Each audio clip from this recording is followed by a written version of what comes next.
Okay students, so let's get started with the unit 6, that is deformation of solids. So first of all, deformation of solids में हम Hooke's law पढ़ लेते हैं.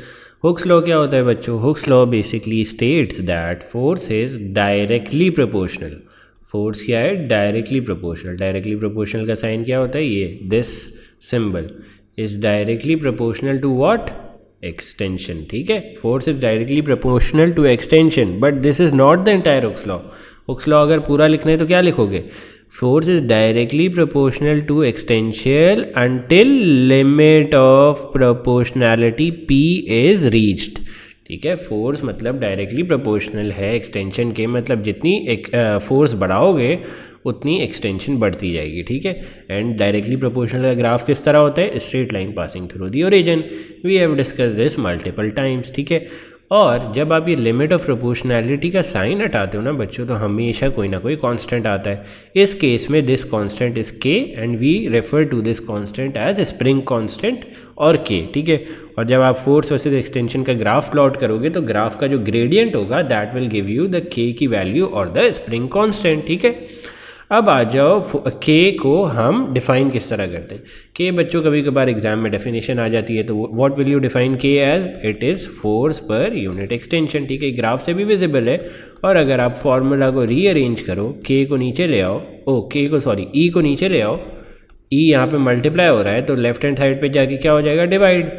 तो force upon e would be equal to k. So this is k की equation and the definition is this, that force पर unit extension. ठीक है, और के यूनिट्स क्या होते हैं? Newton metre minus 1. A common thing that examiner loves to do in exam is that examiner कभी भी न्यूटन मीटर माइनस 1 में यूनिट्स नहीं देता. वो क्या करता है? न्यूटन सेंटीमीटर माइनस 1 में यूनिट्स दे देता है. ठीक है, और कहता है इसको न्यूटन मीटर माइनस 1 में कन्वर्ट करो. तो आप क्या करोगे बच्चों? आप ये वाली जो सेंटीमीटर की वैल्यू होती है ना, न्यूटन सेंटीमीटर की जो वैल्यू होती है उसको अगर न्यूटन मीटर में कन्वर्ट करना है, -1 में कन्वर्ट करना है, तो आप क्या करोगे? Multiply by 100. तो अगर न्यूटन सेंटीमीटर -1 है 50, तो न्यूटन मीटर -1 क्या होगा? 50 × 100, that is equal to 5000. Simple. Now let's move on to flexible and stiff springs का टॉपिक. देखो बच्चों, स्टिफ स्प्रिंग्स वो होते हैं जिनका के हाई होता है. मतलब क्या होगा? के हाई है तो gradient of this force versus extension graph क्या होगा? हाई. और अगर ग्रेडियंट हाई होगा तो लाइन क्या होगी? स्टीप. सिंपल. अब फ्लेक्सिबल स्प्रिंग्स के साथ क्या होता है? फ्लेक्सिबल स्प्रिंग्स का ये होता है कि उनका के लो होता है, और K is also the gradient of F versus E का ग्राफ. अब अगर ग्रेडियंट कम होगा, मतलब के कम होगा, तो लाइन किस तरह बनेगी? लेस स्टीप, शैलो लाइन भी कह सकते हो. ठीक है, अच्छा, if you reverse the axis, reverse the axis, let suppose ये जो y एक्सिस पे फोर्स प्लॉट कर रहे हो, यहाँ पे एक्सटेंशन प्लॉट कर दो और x एक्सिस पे फोर्स प्लॉट कर दो, तो क्या होगा? तो किस तरह का ग्राफ बनेगा? तो भी आपकी straight line passing through the origin ही बनेगी. But what will happen?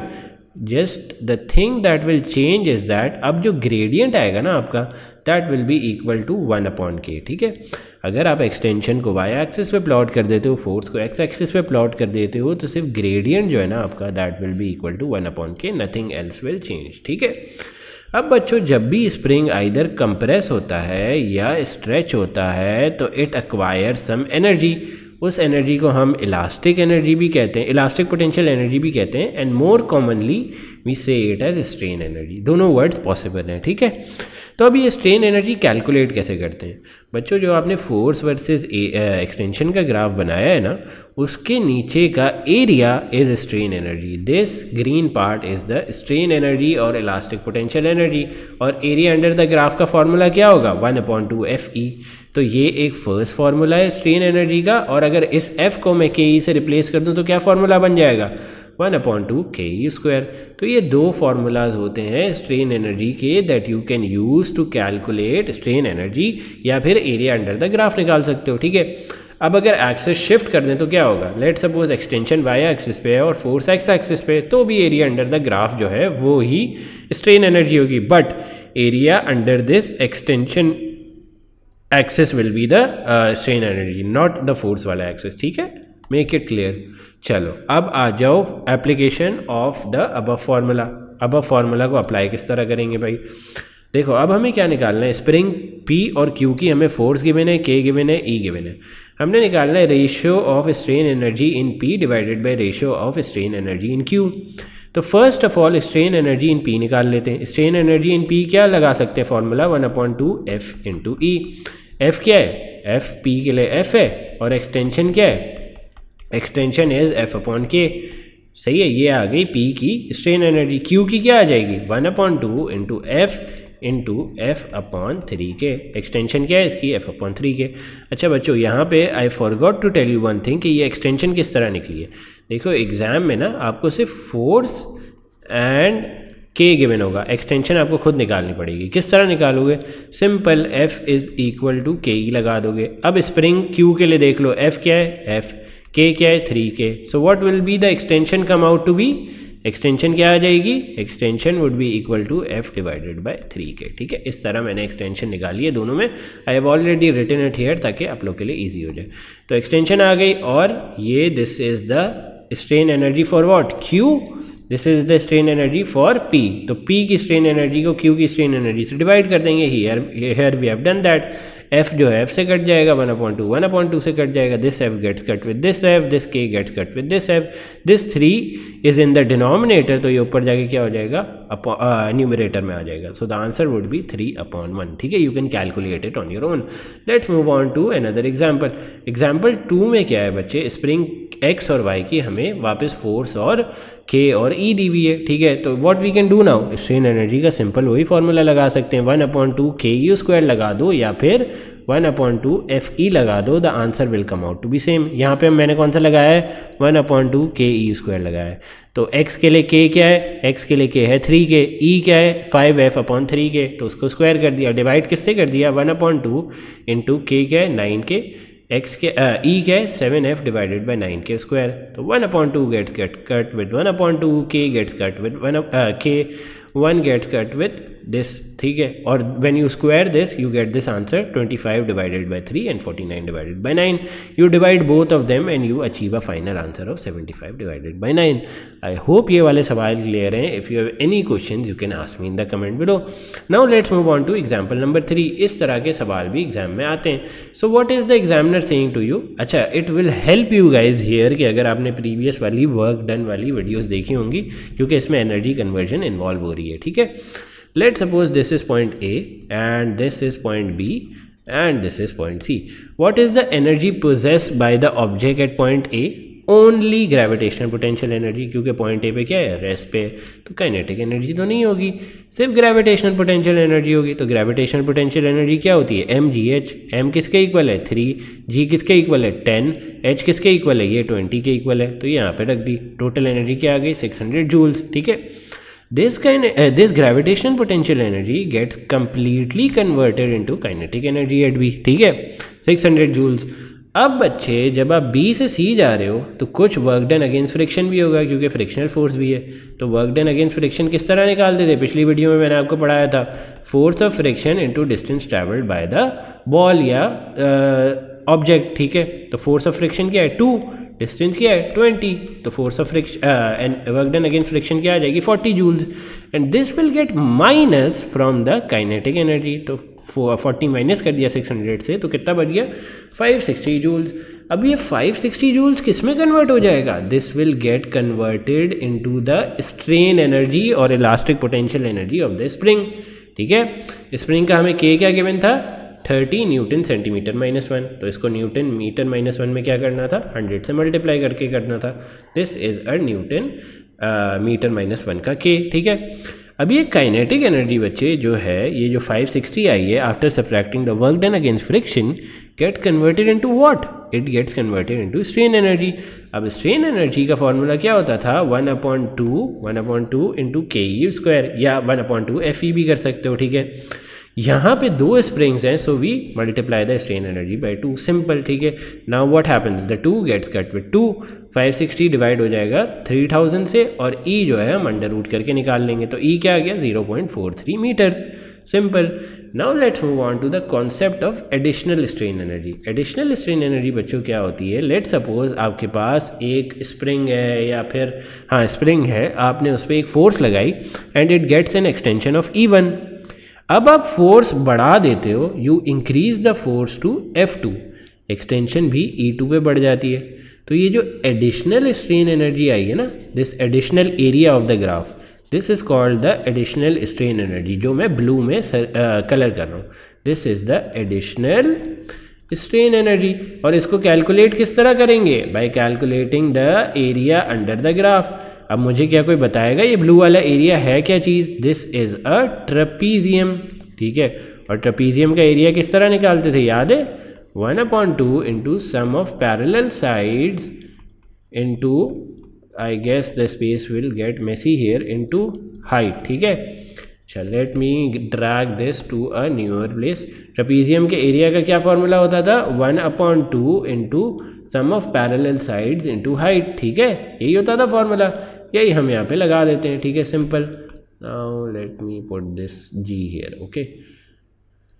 Now tell me what are the parallel sides here. Parallel sides कौन कौन सी हैं? F1 और F2, ठीक है। तो आई कैन डू दिस के additional strain energy is equal to 1/2 into F1 plus F2 into height क्या होगी?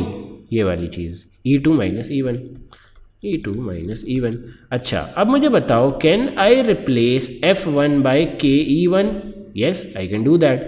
Can I replace F2 by KE2? Yes, I can do that. और E2 minus E1 will come here, ठीक है। अब क्या हो जाएगा? 1/2 K कॉमन ले लेंगे, क्या हो जाएगा? E2 plus E1 and E2 minus E1। Here is this. अब बच्चों देखो एक बात सुनो, have you studied the formula in maths के A plus B A minus B is equal to what? A square minus B square, ठीक है।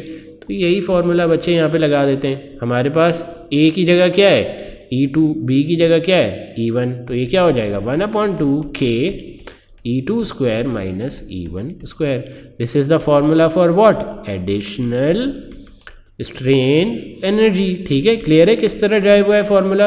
अगर क्लियर नहीं है, you can go through the video again, and if it is isn't clear again as well, you can ask me in the comments below, ठीक है। ये देखो यहाँ पे स्ट्रेन एनर्जी का फॉर्मूला ड्राइव हो गया। अब आपको एग्जाम में सवाल आता है कि calculate the additional strain energy if a spring stretches from 4 centimetre to 7 centimetre. तो किस तरह करोगे? 1/2 K क्या है? K आपको इसमें गिवन है, दिस इज इन सेंटीमीटर्स, तो इसको मीटर्स में करने के लिए क्या करोगे? 100 से मल्टीप्लाई, इट विल बिकम 4000 हो गया ये। E2 क्या है? E2 इज 7 सेंटीमीटर, इसको मीटर्स में करोगे तो क्या हो जाएगा? 0.07 स्क्वायर। माइनस E1 क्या है? 4 सेंटीमीटर, इसको मीटर्स में करोगे तो क्या हो जाएगा? 0.04 स्क्वायर। इसको आप मल्टीप्लाई करोगे and you will get your answer as 6.6 joules, ठीक है। अब स्ट्रेन एनर्जी हमेशा पॉजिटिव में नहीं होगी, कभी कभार एक्सटेंशन कम भी हो रही हो सकती है। इट इज़ पॉसिबल कि E2 जो है स्मॉलर देन E1 हो, तो आपकी स्ट्रेन एनर्जी माइनस में आ जाएगी, सिंपल, ठीक है। Now let's do an exam question, this came in exam, CIE exam, तो लेट्स डू इट, ठीक है। वी हैव अ स्प्रिंग, ठीक है, वी हैव अ मास, ठीक है, that is move towards the right hand side. Mass को हमने right hand side पे मूव किया 2 सेंटीमीटर, ठीक है। तो होगा क्या? इस वाले स्प्रिंग में, ब्लू वाले स्प्रिंग में एक्सटेंशन 5 सेंटीमीटर से 7 सेंटीमीटर चली जाएगी। 5 सेंटीमीटर क्या थी? E1, 7 क्या हो जाएगी? E2, ठीक है। ये रेड वाले स्प्रिंग में क्या होगा? 5 सेंटीमीटर से 3 सेंटीमीटर चले जाएंगे, तो E1 क्या होगा? 5 सेंटीमीटर, E2 क्या होगा? फॉर रेड वाला spring E2 will be 3 centimetre, ठीक है। दोनों E1 E2s आ गए for the blue spring and the red spring, तो दोनों की आप एडिशनल स्ट्रेन एनर्जी निकाल सकते हो बच्चे। दोनों का केस भी आपको पता है, यस, इजीली निकाल सकते हो। 1/2 into 2000 for the blue spring E2 क्या है? 0.07 स्क्वायर माइनस 0.05 स्क्वायर। E2 क्या आ गया? प्लस 2.4 जूल्स, ठीक है। रेड वाले स्प्रिंग के लिए एडिशनल स्ट्रेन एनर्जी क्या होगी? 1/2 K E2 square minus E1 square into 1/2 into 2000 into E2 क्या होगा? 0.03 square minus 0.05 square. 0.05 is your E1, 0.03 is your E2। तो आपकी एडिशनल स्ट्रेन एनर्जी एक प्लस में आई है, एक माइनस में आई है, तो नेट एडिशनल स्ट्रेन एनर्जी किस तरह निकलेगी? दोनों को प्लस करके 2.4 प्लस माइनस 1.6, तो this will equal to what? 0.8 joule. ये आपकी एडिशनल स्ट्रेन एनर्जी आई है। Now what will happen with the strain energy? ये strain energy will get converted into what? Kinetic energy, ठीक है। काइनेटिक एनर्जी में कन्वर्ट होगी। ये मुझे क्यों पता चला? क्योंकि बच्चों हमारा जो मास है that remains on the same height, ठीक है। ये हाइट पे तो सेम रह रहा है, तो मतलब इसकी ग्रेविटेशनल पोटेंशियल एनर्जी तो चेंज नहीं होगी, सिर्फ काइनेटिक ही चेंज होगी। तो लेट्स कैलकुलेट द वेलोसिटी। देखो 0.8 gate converted into kinetic energy, तो m पता है हमें क्या होगा, यस m हमारे पास 3 kg है, वेलोसिटी हमारे पास आ जाएगी 0.3 मीटर्स पर second. Now let's study springs in series and parallel. Spring series and parallel में किस तरह बिहेव करते हैं, फर्स्ट ऑफ ऑल सीरीज पे देख लेते हैं यार। सीरीज में ये होता है कि स्प्रिंग की जो फोर्स है जो एक स्प्रिंग पे लग रही है वो सारे स्प्रिंग्स पे लग रही होगी। जैसे वन स्प्रिंग पे, स्प्रिंग नंबर 1 पे भी एफ ही लग रही होगी, स्प्रिंग नंबर 2 पे भी एफ ही लग रही होगी, क्योंकि मास पे अगर एफ लग रही है तो एक ही फोर्स जो है वो दोनों स्प्रिंग्स पे लग रही होती है। Let me explain it again. Series में बच्चों जब भी स्प्रिंग्स जो हैं वो सीरीज़ में होते हैं तो जो एक फोर्स लग रही होती है ना एट द बॉटम, वो ही हर स्प्रिंग पे लग रही होती है। 1 पे भी एफ लग रही होगी, 2 पे भी एफ लग रही होगी, 3 पे भी एफ लग रही होगी। Do remember this. यहाँ पे 4 स्प्रिंग्स के साथ देख लो, 1 पे भी एफ लग रही है, 2 पे भी एफ लग रही है, 3 पे भी एफ लग रही है और 4 पे भी एफ लग रही है, ठीक है।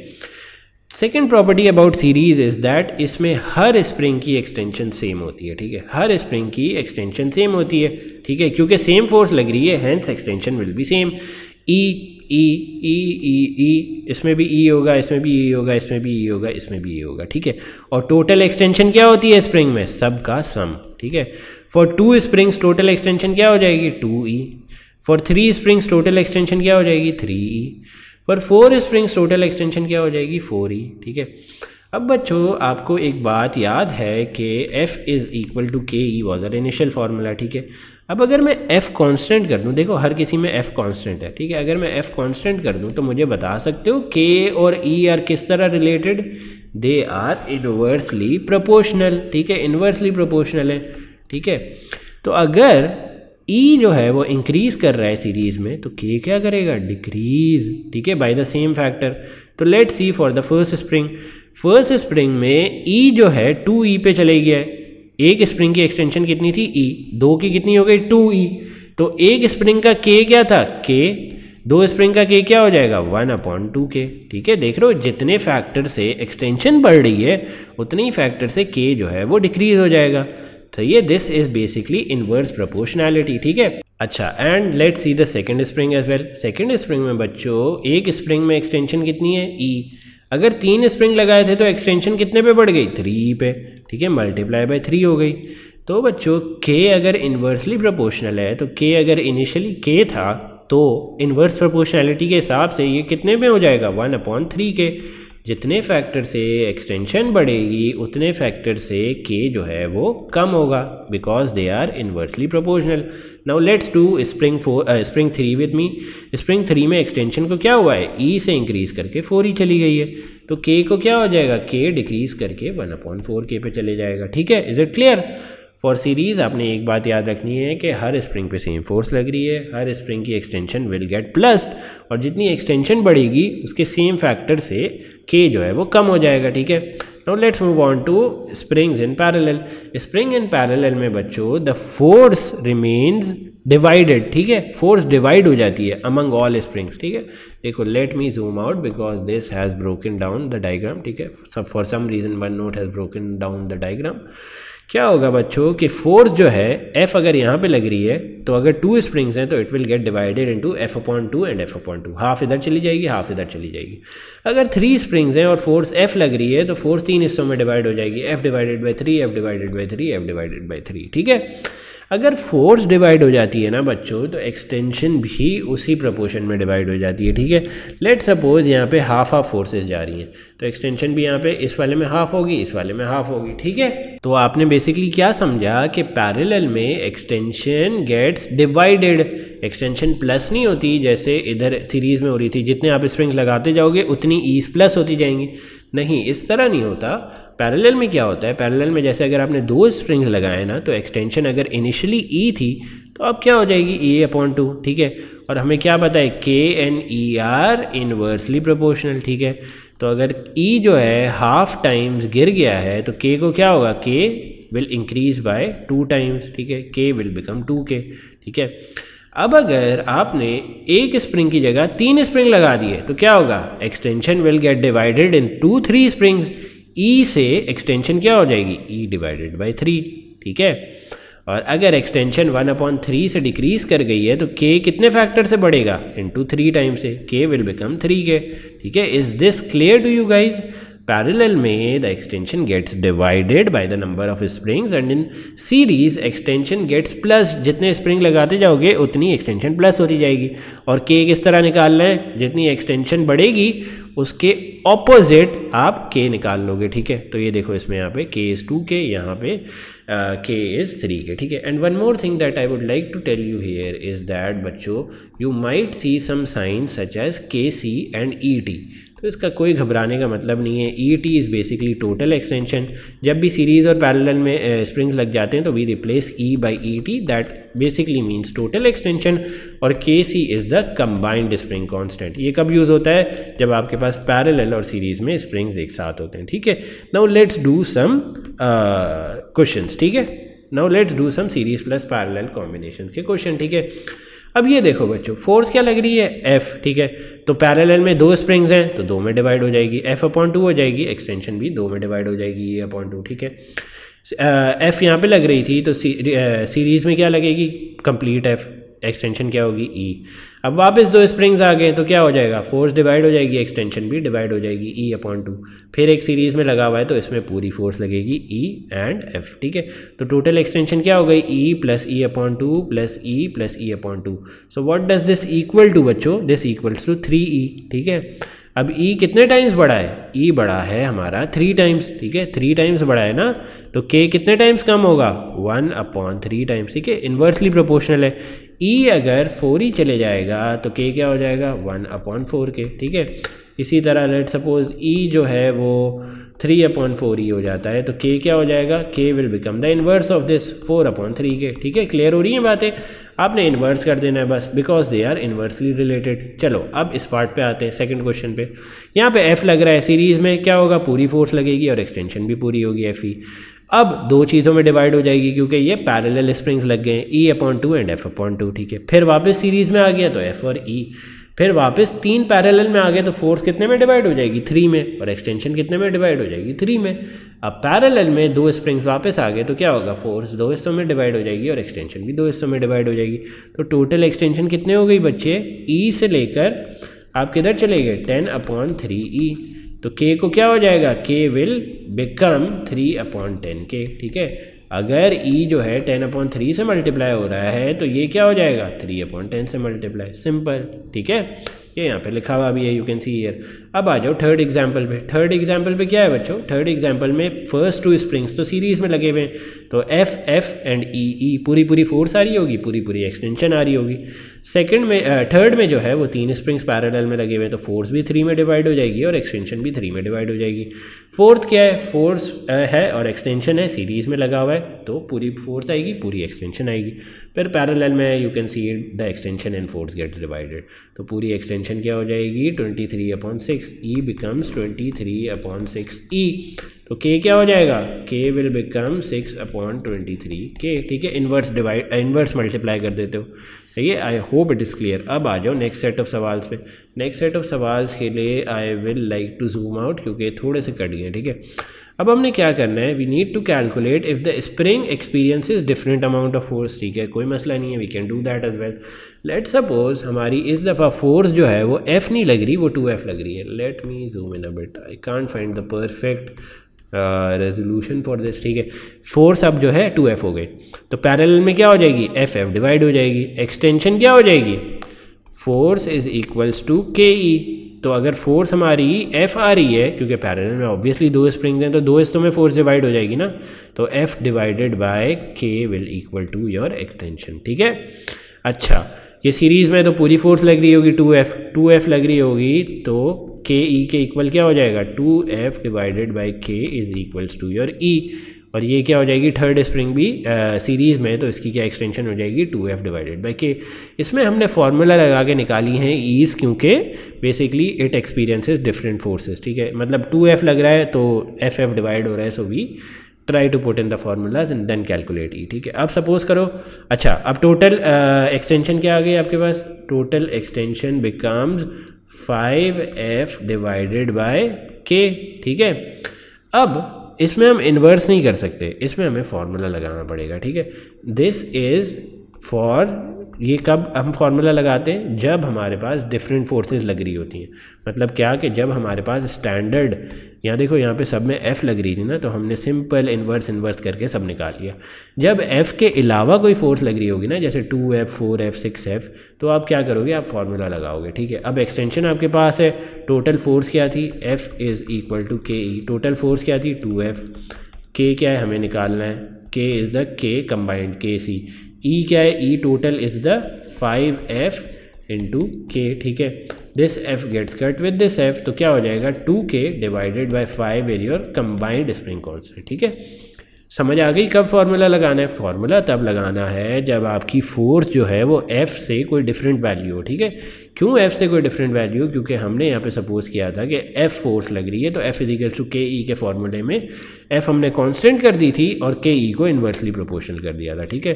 लेकिन यहाँ पे जब आप 2F लगा रहे हो ना, तो ये फार्मूला थोड़ा सा डिफरेंट हो जाता है और आप इसकी वजह से इन्वर्स डायरेक्ट नहीं कर सकते। इस वजह से आपको ये फार्मूला लगा के चीज़ें निकालनी है, ठीक है। Now let's do part 2 of this to get more clarification on this, ठीक है। चलो इसको हटाते हैं थोड़ा सा and let's do part 2 of this, ठीक है, ताकि आप लोगों की और समझ में आए। पार्ट 2 में क्या हो रहा है बच्चे, 4F लग रही है, तो 4F अगर पैरेलल में डिवाइड करोगे तो क्या आएगा 2F। तो अगर 2F मेरी फोर्स है, K मेरा स्प्रिंग कांस्टेंट है, तो एक्सटेंशन क्या हो जाएगी K E 2F divided by K। अब सीरीज़ में लगा हुआ है तो पूरी 4F लगेगी, 4F पूरी लगेगी तो डिवाइड करोगे K से, तो ये क्या आ जाएगी एक्सटेंशन, ठीक है। अब वापस पैरेलल में लगा हुआ है 2F डिवाइड हो जाएगी, वापस एक्सटेंशन क्या हो जाएगी 2F डिवाइडेड बाई K। सारी एक्सटेंशन को आप प्लस करोगे 2F divided by K plus 4F divided by K plus 2F divided by K, तो आपके पास टोटल एक्सटेंशन क्या आ जाएगी, E total will be 8F divided by K, ठीक है।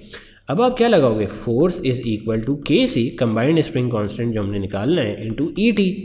F क्या लगा रहे हो 4F लगा दी भाई, KC क्या है, KC हमें निकालना है, इसको रेड में लिख देते हैं भाई। ET क्या है 8F divided by K, F gets cut और 4K डिवाइडेड बाई 8 बच जाता है इज इक्वल्स टू KC। तो 4 और 8 भी कट जाएगा 1/2, तो K/2 will become your KC, ठीक है। ये देखो यहाँ पे लिखा हुआ है। अब let's do part C as well, ताकि और क्लेरिफिकेशन हो जाए आप लोगों की, ठीक है। पार्ट C में क्या लिखा हुआ है, 6F की फोर्स लग रही है, तो 6F अगर सीरीज़ में लगेगा तो पूरी फोर्स लगेगी, तो F is equals to KE के फॉर्मूले से अगर 6F मेरा F है, K क्या है मुझे निकालना है, E क्या है, K is given, we have to calculate E, तो 6X divided by K will be equal to your E, ठीक है। अब आ जाओ पैरेलल में अगर लगी हुई है, तो पैरेलल में फोर्सेस किस तरह डिवाइड हो जाती हैं, इक्वली 3F। तो 3F अगर मेरी फोर्सेस है, स्प्रिंग कांस्टेंट K है, तो E क्या हो जाएगा 3F divided by K is equals to E। अब अगर पैरेलल में 3 स्प्रिंग्स हैं तो क्या हो जाएगा, हर स्प्रिंग पे 2F आ जाएगी, 2F is equals to KE, 2F divided by K is equal to your E। Parallel में बच्चों जितने नंबर ऑफ स्प्रिंग्स होते हैं उस पर इक्वली फोर्स डिवाइड हो जाती है, ठीक है। तो E ये सारी आ गई, इनको प्लस करो, टोटल क्या आ गई 11F डिवाइडेड बाई K, ठीक है। ये देखो यहाँ पे मैंने किया हुआ है, F is equals to KC into ET क्या थी extension total 11F divided by K, this F gets cut with this F और K इधर मल्टीप्लाई हो जाएगा 6K डिवाइडेड बाई 11, तो आपकी कंबाइंड स्प्रिंग कांस्टेंट क्या आ जाएगी 6K डिवाइडेड बाई 11। तो I hope this was clear to you guys. Now let's move on to the next set of problems that examiners ask in the spring constant वाले सवाल, ठीक है। अच्छा, कभी कभार एग्जामिनर्स ये करते हैं कि वो K की वैल्यूज़ को ना नॉन आइडेंटिकल कर देते हैं। मतलब अभी तो हमने ये देखा ना कि सारी K's इक्वल होंगी फॉर एवरी स्प्रिंग। कभी कभार एग्जामिनर ये करता है to make the question more difficult, K की वैल्यूज़ डिफरेंट कर देता है। सो नो प्रॉब्लम, हमने पढ़ा है कि पैरेलल में फोर्स गेट्स डिवाइडेड और सीरीज़ में फोर्स हर किसी पे सेम लगती है, तो एक्सटेंशन हम इजीली निकाल लेंगे। अब इस वाले स्प्रिंग पे कितनी फोर्स लग रही होगी 12, इस वाले पे कितनी 12, इस वाले पे कितनी 12, क्योंकि सारे सीरीज़ में। तो अगर फोर्स आ गई, force is equals to KE, ठीक है। फोर्स आ गई है, K गिवन है, एक्सटेंशन निकाल लोगे, इजीली निकाल लोगे। फोर्स अगर 12 न्यूटन है, K आपका 2 है, तो एक्सटेंशन क्या हो जाएगी, extension will equal to 6 centimetre. अब सेकंड पे आ जाओ, सेकंड स्प्रिंग पे, सेकंड स्प्रिंग में फोर्स क्या है 12, K क्या है 4, तो एक्सटेंशन क्या हो जाएगी 3। तो थर्ड पे आ जाओ, थर्ड पे क्या है फोर्स क्या है 12 डिवाइडेड बाय 6 है, ठीक है, K 6 है। के 6 से डिवाइड किया तो एक्सटेंशन क्या आ जाएगी 2 सेंटीमीटर, सिंपल। और टोटल क्या हो जाएगी, सबको प्लस कर दो, 2 + 3 = 5, 5 + 6 = 11, simple, you have calculated the extension. अब अगर कंबाइंड स्प्रिंग कांस्टेंट निकालने के लिए आएगा तो क्या करोगे, वही वाला फॉर्मूला लगाओगे, F = KE। F क्या था, F क्या है 12 न्यूटन, ठीक है, 12 न्यूटन लगा दिया यहाँ पे। K क्या है, K we have to calculate KC, extension total क्या है 11 सेंटीमीटर, तो you divide it and you get this answer in newton per centimetre, ठीक है। Now let's move on to parallel की एग्जांपल्स, ठीक है। पैरेलल में अगर डिफरेंट स्प्रिंग कांस्टेंट्स के, मतलब अगर पैरेलल में केस डिफरेंट होंगे तो क्या करोगे, देखो भाई 24 न्यूटन की फोर्स लग रही है, तो अगर पैरेलल में केस डिफरेंट है तो, लेकिन हमें ये तो पता है ना कि force gets equally divided, 12 newton यहाँ पे आएगी, 12 न्यूटन यहाँ पे आएगी। तो अगर फोर्स गिवन है और के गिवन है तो एक्सटेंशन निकालोगे, फोर्स = के, फोर्स क्या है 12, के हमें गिवन है दैट इज़ 2, तो एक्सटेंशन क्या हो जाएगी बच्चों, एक्सटेंशन क्या हो जाएगी, ई क्या हो जाएगी 6 सेंटीमीटर = ई।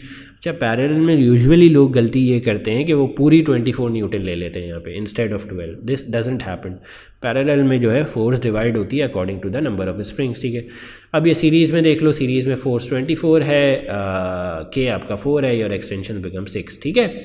अब पैरेलल में वापस आ जाओ, पैरेलल में आपकी वापस 12 एंड 12 गेट्स डिवाइडेड, ठीक है, तो क्या होगा 12 / 6 विल इक्वल टू 2 सेंटीमीटर। तो सारी एक्सटेंशन प्लस कर दो, 2 + 6 + 6 this will equal to what 14 centimetre. और कंबाइंड स्प्रिंग कांस्टेंट किस तरह निकालोगे, फोर्स गिवन है, एक्सटेंशन गिवन है, you can divide it and calculate the combined spring constant, ठीक है। Now let's study the behavior of springs after the limit of proportionality। हमने क्या पढ़ा था कि हुक्स लॉ लगा सकते हैं हम टिल लिमिट ऑफ प्रोपोर्शनैलिटी, और हुक्स लॉ या लिमिट ऑफ प्रोपोर्शनैलिटी तक क्या होता है, force is directly proportional to extension. But if you start loading the spring, मतलब स्ट्रेच करते जाओगे स्प्रिंग को after the limit of proportionality, तो क्या होगा, it will start to bend towards the extension की एक्सिस, ठीक है। Let me zoom out a bit ताकि आप लोगों को थोड़ी बहुत समझ आ जाए, ठीक है। देखो ये एक्सटेंशन का एक्सेस था, X axis, let me write it here, ठीक है, एक्सटेंशन लिख देता हूँ, ये थोड़ा सा कट गया है, ठीक है। अच्छा, ये होता क्या है, लिमिट ऑफ प्रोपोर्शनैलिटी के बाद भी अगर आप फोर्स लगाते रहते हो स्प्रिंग पे तो क्या होता है, it starts to bend towards the extension का axis, that is the X axis, ठीक है। अच्छा, and there is a limit, there is an other point जो आप देख रहे होगे यहाँ पे, that is labeled as E, ठीक है। ये E क्या पॉइंट है भाई, this E is your elastic limit। अभी इलास्टिक लिमिट क्या होती है यार, let me explain to you. देखो फर्स्ट ऑफ ऑल ये याद रखो कि अगर लिमिट ऑफ प्रोपोर्शनैलिटी के बाद आप एक्सटेंड करते जाओगे स्प्रिंग को, तो वो स्प्रिंग जो है एक्सटेंशन की एक्सेस की तरफ बेंड होना शुरू हो जाएगा, ठीक है, इस तरह ये जैसे बेंड हो रहा है, और ग्राफ जो है वो स्ट्रेट लाइन नहीं रहेगी। लेकिन यहाँ पे भी एक पॉइंट होता है E, that is elastic limit. What does that mean, elastic limit बच्चे वो पॉइंट है जिसके आगे अगर आपने फोर्स लगाई ना, यहाँ पे लेट मी जूम इन, मतलब अगर आपने ये ब्लू वाले हिस्से में फोर्स लगाई ना, तो your spring will get permanently deformed, spring will gate permanently deformed, and इस वाली डिफॉर्मेशन को क्या कहते हैं, प्लास्टिक डिफॉर्मेशन।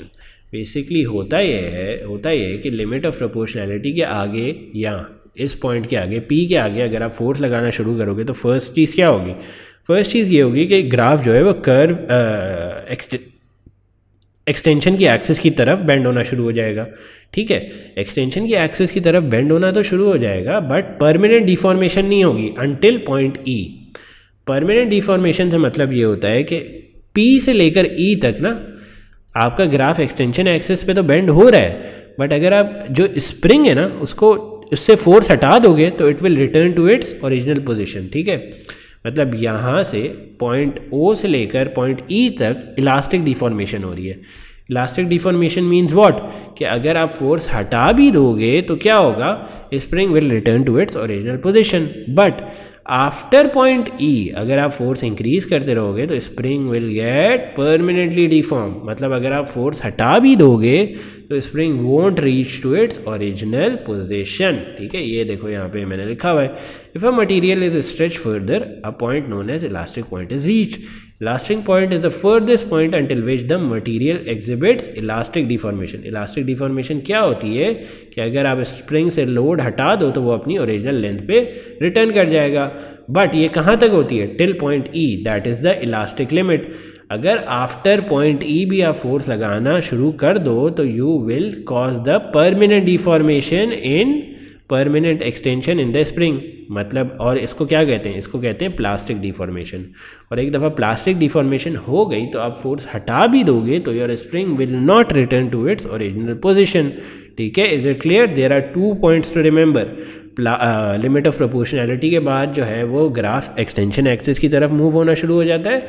सेकंड पॉइंट ये है कि अगर इलास्टिक लिमिट के बाद फोर्स लगाना शुरू करोगे तो आपकी परमानेंट डिफॉर्मेशन हो जाएगी। Let's move on to some loading and unloading के ग्राफ्स। ठीक है, तो लेट्स सपोज आपने फोर्स लगाना शुरू की एट एन स्प्रिंग। ठीक है, तो लोड बढ़ता गया, फोर्स बढ़ता गया, एक्सटेंशन होती गई till limit of proportionality. Load जैसे ही हटाया ग्राफ अपनी ओरिजिनल पोजीशन पे रिटर्न कर गया, या स्प्रिंग अपनी ओरिजिनल लेंथ पे रिटर्न कर गया।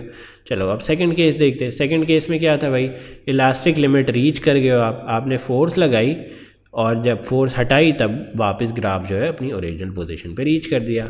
अब third case is really interesting. ठीक है, third case is after the elastic limit. ठीक है, क्या होता है, दिस कॉजेज परमानेंट एक्सटेंशन। ये भी आप लोगों ने पढ़ा, आपने इनिशियल लोड लगाते गए, लोड लगाते गए, लोड लगाते गए, तो क्या होती गई, एक्सटेंशन होती गई। इलास्टिक लिमिट के बाद भी एक्सटेंशन होती गई, और वो वाली एक्सटेंशन कौन सी होती है, परमानेंट एक्सटेंशन। ठीक है, जब आपने अनलोडिंग की ना, जब आपने फोर्स हटाना शुरू की तो क्या आपने देखा, ओरिजिनल लेंथ पे ग्राफ रिटर्न ही नहीं हुआ। What was the original length, point A. Graph किधर रिटर्न हुआ है, पॉइंट बी पे। तो there is some permanent extension in the spring. ठीक है, और this is basically permanent deformation. ठीक है, अब इसमें हम पढ़ लेते हैं कि what does X and Y represent. ठीक है, X represents first of all X plus Y जो है area under the graph represents what, spring की लोडिंग की energy, energy stored in the spring during loading. Y क्या represent करता है, energy recovered, energy जो आपने ले ली है वापस स्प्रिंग से during the unloading process. X क्या रिप्रेजेंट करता है, the energy wasted due to the loading process, या फिर आप ये कह सकते हो कि energy wasted due to permanent extension, या आप ये कह सकते हो energy that represents one cycle of loading and unloading. ठीक है, now let's come on to the concept of stress, strain and Young's modulus. ठीक है, स्ट्रेस क्या होता है बच्चों, फोर्स पर unit area, same as pressure but this is use for solids. ठीक है, स्ट्रेस का फॉर्मूला क्या होगा, फोर्स पर यूनिट एरिया, यूनिट्स क्या हो जाएंगे, न्यूटन मीटर स्क्वायर और पास्कल्स। ठीक है, स्ट्रेन क्या होता है, स्ट्रेन की भी सिंपल डेफिनेशन है, strain is basically the ratio of change in length divided by the original length और extension divided by original length. तो दो फार्मूलाज होते हैं, basically serve the same purpose. ठीक है, now let's move on to the Young's modulus. Young's modulus क्या होता है, Young's modulus basically stress over strain का रेशियो होता है। स्ट्रेन की क्या फार्मूला पड़ी थी, F divided by A. Strain का क्या फार्मूला पड़ा था, E divided by L. If we divide F divided by A divided by E divided by L, we get this formula for Young's modulus. ठीक है, अब इसमें भी अगर आप देखो, आपने क्या पढ़ा था, F is equals to k E. If you divide f by e is equals to k and you substitute this value here, ठीक है, तो क्या बच जाएगा, k l a। तो यंग मॉड्यूलस को ये भी लिखने का एक तरीका होता है कि e is equals to k l a। ठीक है, now let's move on to some comparisons. देखो कंपैरिजन्स क्या है कि स्प्रिंग में फोर्स थी, यहाँ पे वायर रॉड के लिए क्या होगी, स्ट्रेस। स्प्रिंग में एक्सटेंशन थी, उसके लिए वायर रॉड के लिए यहाँ पे क्या है, स्ट्रेन। स्प्रिंग में स्प्रिंग कांस्टेंट था, वायर रॉड के लिए यहाँ पे क्या होगा, यंग्स मॉड्यूलस। सिंपल। ठीक है, now let me tell you, अगर आप स्ट्रेस स्ट्रेन ग्राफ के नीचे का एरिया निकालोगे तो व्हाट यू विल गेट। ठीक है, आपने फर्स्ट ऑफ ऑल इसी लेक्चर में प्रीवियसली क्या पढ़ा है, फोर्स वर्सेस एक्सटेंशन के ग्राफ के अंडर का एरिया निकालोगे ये वाला, तो आपको क्या मिलेगी, strain energy. And what is the formula for strain energy, 1/2 FE। ठीक है, अब अगर मैं इस स्ट्रेस वर्सेस स्ट्रेन के ग्राफ का एरिया निकालूंगा तो मुझे क्या मिलेगा, 1/2 इंटू स्ट्रेस इंटू स्ट्रेन। ठीक है, स्ट्रेस इंटू स्ट्रेन मिलेगा। अब 1/2 इंटू स्ट्रेस क्या है, स्ट्रेस की फॉर्मूला क्या लिखा था, F divided by A. Strain का क्या लिखा था, एक्सटेंशन डिवाइडेड बाई लेंथ। तो क्या 1/2 F into E is strain energy. Can I right strain energy in place of this, yes I can write that. I can write that it will equal to strain energy divided by what? Divided by A into L. A into L क्या होता है? A into L is your volume. ठीक है, तो मुझे अगर stress versus strain के area under the graph मिल जाए तो मुझे क्या मिल जाएगा? Strain energy divided by volume. ये यहाँ पे मैंने वर्किंग भी की हुई है, you can see it here. ठीक है, अगर अभी भी कुछ अनक्लियर हो तो you can ask me in the comments below. Now let's move on to a favourite experiment of the examiner, that is how to calculate the Young's modulus for any material. For example copper wire. किसी भी material for example copper wire का किस तरह Young's modulus calculate करोगे. ठीक है, first of all copper wire लगा दोगे विद अ मास. ठीक है, मास आपने प्रिकॉशन ये लेनी है कि mass is in the centre. ठीक है, मास के साथ लगा दोगे कॉपर वायर को और क्या करोगे? कॉपर वायर की लेंथ और डायमीटर मेजर कर लोगे. लेंथ किससे मेजर करोगे? मीटर रूल से.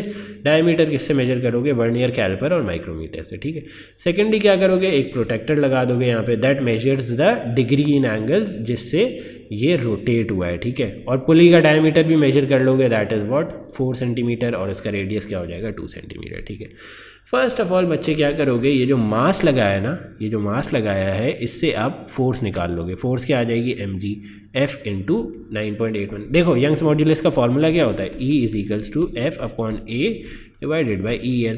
तो f आ गई हमारे पास इस फॉर्मूले से, mg करके आ गई, बिल्कुल आ गई. L भी आ गई थ्रू मीटर रूल. रह क्या गया है? L भी आ गई. एरिया भी आ गया होगा. एरिया किस तरह आ जाएगा? ये डायमीटर है हमारे पास. एरिया का क्या फॉर्मूला होता है? पाई r square. So either you divide the diameter and put the radius here, or you make the formula d upon 2 square. Formula क्या हो जाएगा? पाई डी स्क्वायर डिवाइडेड बाई 4. इस तरह एरिया भी निकल आएगा. क्या चीज़ रह गई? सिर्फ रह गई है तो एक्सटेंशन. तो एक्सटेंशन किस तरह निकालेंगे बच्चों? फर्स्ट ऑफ ऑल आप क्या करोगे? एक्सटेंशन निकालने के लिए फर्स्ट ऑफ ऑल आप डायमीटर से, देखो आपको पुली का डायमीटर गिवन है बच्चों, पुली का डायमीटर गिवन है तो पुली का रेडियस आ जाएगा. ठीक है, पुली का रेडियस आ जाएगा तो क्या आप पुली का सरकमफ्रेंस निकाल सकते हो? बिल्कुल इजीली निकाल सकते हो. पुली का सरकमफ्रेंस किस तरह आएगा? 2πr निकाल के पुली का सरकमफ्रेंस निकाल लिया. ठीक है, अब बच्चों पुली का circumference what does it tells? It tells कि अगर पुली जो है 360 डिग्री घूमेगी तो पूरा अपना सरकमफ्रेंस कवर कर लेगी. लेकिन हमारा कितना डिग्री पुली घूम रही है? 8 डिग्री. तो कितना डिस्टेंस कवर किया होगा? कितनी एक्सटेंशन हुई होगी? We place an X here. Can we calculate it through the ratio method? देखो बेसिकली हुआ ये है कि 360 डिग्री पे पूरा सरकमफ्रेंस कवर हो रहा है, तो 8 डिग्री पे कितना कवर होगा? You calculate the X in that way. तो ई भी आ गई. You can put EFAL into the equation and calculate the Young's modulus, that is equal to 4.7 gigapascal. Similar. ठीक है, मेजरिंग इंस्ट्रूमेंट कौन कौन से यूज हुए थे? मीटर रूल, डायमीटर के लिए माइक्रोमीटर, मास के लिए इलेक्ट्रॉनिक बैलेंस, एक्सटेंशन के लिए पॉइंटर विथ प्रोटेक्टर. प्रिकॉशंस क्या है? Wire must be tight, ensure that the pulley is oil to minimise friction. Third precaution क्या है? कि ensure that the wire does not exceed the elastic limit. This is a good precaution. क्यों elastic limit exceed नहीं करेगा? Because अगर elastic limit exceed कर जाएगा तो permanent deformation हो जाएगी. How can we ensure that elastic limit is not reached? आप बार बार वेट लगाओ और हटाओ. See that the pointer reaches the original position or not. क्योंकि अगर pointer original position पे reach कर जाएगा तो इसका मतलब क्या हुआ? Permanent extension नहीं हुई. ठीक है, now let's see how to apply the Young's modulus का formula. ठीक है, the wire x is of twice the length. ठीक है, twice length कर दी, I की length को L कर दिया, and thrice the diameter thrice है. ठीक है, x का, तो इसका एरिया क्या हो जाएगा? 9 times. Area is always square of the diameter. ठीक है, और y का क्या होगा? डायमीटर d, और एरिया क्या होगा? E. The force applied on y is 2f as compare to x. ठीक है, ये 2f हो गई, ये f हो गई. The Young's modulus of y is 4e लिख दिया, यहाँ पे e लिख दिया. ठीक है, calculate the ratio of extension. अच्छा, how do we calculate it? Basically हमें यंग्स मॉड्यूलस का फॉर्मूला पता है, f अपॉन a, और यहाँ पे क्या आता था? L divided by E. Because strain denominator में होता था तो उसकी चीज़ें उल्टी हो जाएंगी. तो यहाँ पे मैं ई को आइसोलेट कर सकता हूँ, बिल्कुल कर सकता हूँ यार. Let me isolate. E is equals to F L divided by A E. तो सिर्फ वैल्यूज पुट करो for X and Y and then divide the extension of X divided by extension of Y. Simply you will get your answer. अब wire X and Y experience the same force, दोनों में F लग रही है. ठीक है, the length of X is twice. X की length 2L है, वाई की लेंथ L है. The the diameter of X is twice, diameter of X is twice, तो इसका एरिया क्या होगा 4 टाइम्स, और वाई का एरिया ए होगा बिकॉज इसका डायमीटर डी है। The extension of X is 1/4 of that of Y, extension of X is 1/4 E, Y क्या है सिर्फ ई, तो can you calculate Young's modulus of X divided by Young's modulus of Y. Simple formula लगाना है और values put in करनी है, it's really that simple. ठीक है, अब ये आ जाओ नेक्स्ट सवाल पे, this is also the last question in my opinion. Yes, अच्छा इसमें हमें क्या गिवन है, इसमें हमें टोटल एक्सटेंशन गिवन है। So do we remember the Young's modulus का फार्मूला? यस, यंग्स मॉड्यूलस का formula is F A divided by L E. ठीक है, क्या इसमें ई को मैं सब्जेक्ट बना सकता हूँ? बिल्कुल ईजिली बना सकता हूँ। E is equals to F L divided by A capital E. ठीक है, तो इससे पहले मैं इसकी एक्सटेंशन निकाल लूँगा, लेबल दिस इज E1, इससे फिर इसकी निकाल लूँगा E2। ठीक है, क्या करूँगा E1 E2 निकाल के प्लस कर दूँगा, E1 E2 प्लस कर दिया, फोर्स आ जाएगी मेरे पास, फोर्स अपॉन एरिया का मेरे पास रेशो आ जाएगा। This is what is called stress. ठीक है, ये E1 की इक्वेशन है, ये E2 की इक्वेशन है, दोनों से फोर्स अपॉन एरिया कॉमन लिया, force upon area is the formula for stress. Stress हमारे पास इजीली द अननोन बच जाएगा और हम कैलकुलेट कर लेंगे, सिंपल। ठीक है, और basically this marks the end of the lecture. अगर आपको अभी भी कोई सवाल है, you can ask me in the comments और you can download the notes and study from it. Hopefully हर चीज़ क्लियर हो जाएगी। ठीक है।